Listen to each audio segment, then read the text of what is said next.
Hi Capricorn, how are you? Welcome to Wild March Tarot. This is going to be your end of October reading. This month we have the Rider-Waite-Smith for you, the Six of Wands on the split, which is nice. I also have the Wild Unknown Archetypes Oracle. And what's coming through is really interesting, and it actually comes through very much in opposition to what I feel in the energy, because in the energy you feel a little bit like giving up. You feel a little bit annoyed.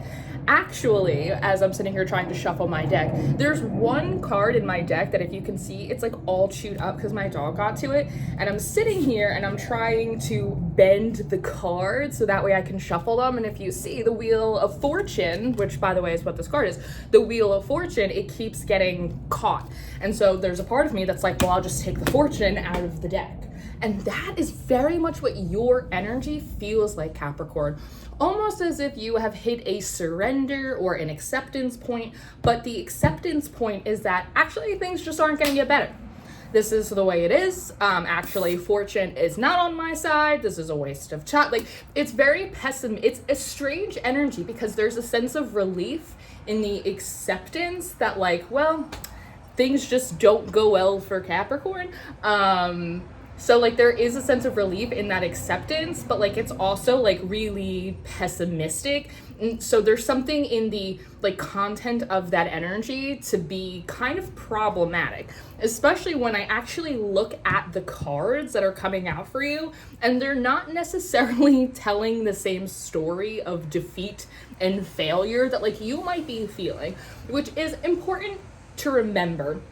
That sometimes when we feel stuck, when we feel like things aren't going the way that we want, they're not going as quickly as we want, like we can kind of lose touch of like the forest from the trees, and momentary frustrations or impatiences, they can like get inflamed and become much bigger and create bigger problems that like actually need to exist. And I say that because again, one, like I could take the Wheel of Fortune out of the deck and like it join you in your pity party, but the split is telling a very different story. It's telling a story of invitation, of welcoming you in, of success in the past and success coming in the future. And when I look at your oracle cards, I actually think that now is time not for complaints, but for creativity, because you have the King coming out and you also have the Empty Room. So you, in some way, Capricorn, may feel like you are playing to an empty room. No one is listening to what you have to say or contribute. Maybe you are not getting callbacks for auditions, for interviews, for jobs, right? Maybe you are a performer. You have some art, right? Maybe you're trying to be a content creator or a writer or a comic and no one's showing up to your shows. No one is liking your posts. You are literally playing to an empty room. But there's something kind of fun and exciting about that. And with the King here, and there's like all of these oranges and yellows, it's just giving like Leo, fifth house energy, which connects us back to childhood. And if we think about the spirit of creativity and imagination that we have in childhood, I don't know about you, but I was definitely one of those little kids in an empty room all by myself, creating this grand world, right? Where I could be a witch or a wizard or the King of America, and it didn't really matter, right? And so there's something here about reconnecting to the spirit of creativity and play and imagination that allows you to engage in like active world building. There's something here about like, no, Capricorn, the world is not as you will it to be. So maybe you must create your own. Something that's fun in this King card, if you look, there is this tiny little gold bead. It almost looks like a pearl, right? There's also some kind of, I don't know, a stamp, an item that's in your hand. So I kind of want to say, that's interesting. On one hand, no pun intended, that you might have just received something. Hold on, the energy's trying to go in a bunch of directions.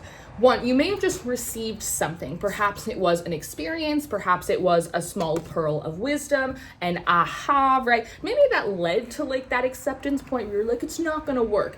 Not for nothing, but there's also something about this symbol, like just like this red in the midst of a palm, that it reminds me a little bit of like stigmata, which is like this phenomenon where people will have their hands and feet start to bleed as if they were crucified like Christ. So one, I think that's playing in potentially to like a little bit of like a victim mindset here, which again, it's so normal when stuff's not going your way and you're pissed about it, to be angry and to also be like, woe is me, nothing's ever gonna get better, the glass is half full kind of thing. That's really normal. But there's something here, like at the same time that you are receiving some kind of feeling of defeat, at the same time that like you are receiving or experiencing a sense of like victimhood, all the while you are also receiving something else, some kind of wisdom, the ability to world build again in a way that like you haven't before. And so for the rest of October, I think that you're going to be encouraged to stand in this empty room and start playing, start doing a bit, start decorating, because a king is also a leader. And so there's something here, Capricorn, as well, about you are more comfortable working within like institutions and stuff that's like already set up and like ready for you to come in and like do what you do best. This aspect of construction is interesting, because I think about you as the goat, right? It's like you're good at climbing, you're good at understanding the structure, but what about building it for yourself? What about getting the hammers and the nails and actually putting together the institution, actually forming that world with your own hands, and not just dissecting institutions, groups, communities, worlds, businesses that other people have started, figuring out where you kind of fit in it or how to gain access? Why don't you create your own space? There's something with this little pearl as well, because it's gold and it looks like a little earring stud, and that word stud is kind of interesting to me because it wants to come through like a play on words, like, oh, like nice stud, or like, oh, I see you, stud. I want to say, Capricorn, that you throughout the rest of the month, you actually appear more attractive the more you take action, the more creative you allow yourself to be, the more you step into a leadership position, the more you go, no, I'll do that, no, I'll fix that, no, it's fine, I'll do it myself, I'll spruce up the place, I'll decorate, no problem. The more you allow it to make you more innovative, more creative, have more fun, start exercising your authority, because there's almost a sense of permission here. And maybe because you're used to working within, again, so many of these kind of like tight circumstances where everything is very bureaucratic or slow moving, or like you need a certain amount of permission. There's something about, if you notice, Capricorn, there, maybe it's your whole life or maybe a particular area of your life, you actually, and it's probably the area that you're most frustrated in, you actually like don't need permission. You can just go in and you can just start creating. And if anything, the more you lean into like that very active Mars solar expressive energy, the more attractive you appear. And so there's something in that, you know, as an earth sign, about like a flower doesn't chase a bee, a flower just makes itself more attractive and the bees naturally come to it, right? It's the idea of, and it's a little bit Libran, Venusian in nature, right? But you have to think about how Libra is exalted in your home sign of Saturn, right? Beauty, making things more attractive, learning how to call things in, learning how to kind of adjust energies so that way they sing in the way that you want them to. There's something about that any area where there's like kind of stagnation, there also is, the stagnation is connected to like a lack of attraction and beauty in some way. And beauty doesn't necessarily have to be like blonde hair, blue eyes. It's not that. It's like the way that you are pitching an offer, the way that you are communicating about something, the way that you have branded something, the way that you are showing up. Maybe it's the attitude, maybe it's but there's something interesting here about identifying where there is stagnancy and frustration because of it, and asking yourself if that area is attractive to the things you want to come in. And if it's not, to allow yourself to go in and make that adjustment. That's part of this Knight of Cups right here. This is an inviting energy.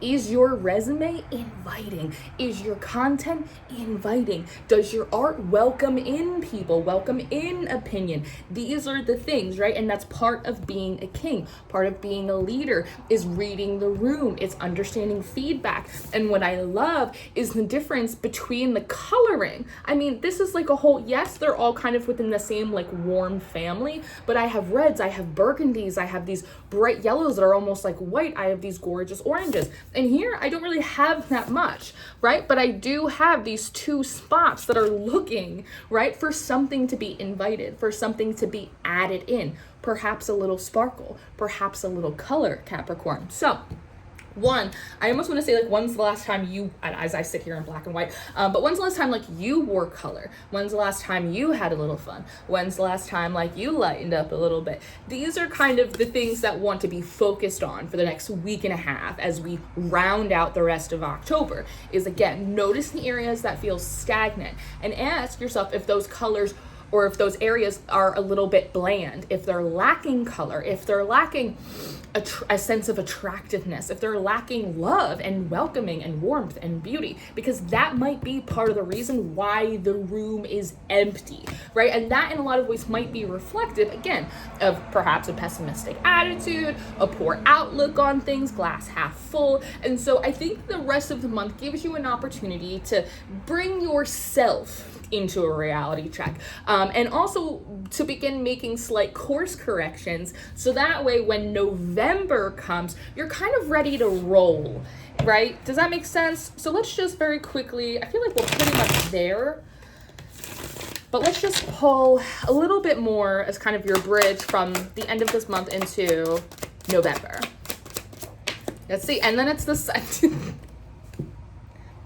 Well, Capricorn, outlook, optimism, glass half full, reconnecting to the inner child and the joy and the liberty and the creativity that affords us, learning from our darker moments and allowing the subconscious. Don't forget, the moon card in tarot, it's not just about illusions. It's also about the evolution of your subconscious, which is why the sun indicates awareness. So again, the rest of the month is about you kind of perking up, adding more color, being more solution focused than problem based. And I think if you're able to do that, the High Priestess, I think if you're able to do that, you will begin November on a much stronger and a much more satisfying foot. So if you are interested, Capricorn, in your November monthly reading, in daily readings and horoscopes, or daily tarot tips and spreads, I encourage you to check out the House of Bees. We post every single solitary morning. And thank you for being here and spending this time with me and allowing me into your energy to read for you. I love you so much, and I'll see you next time.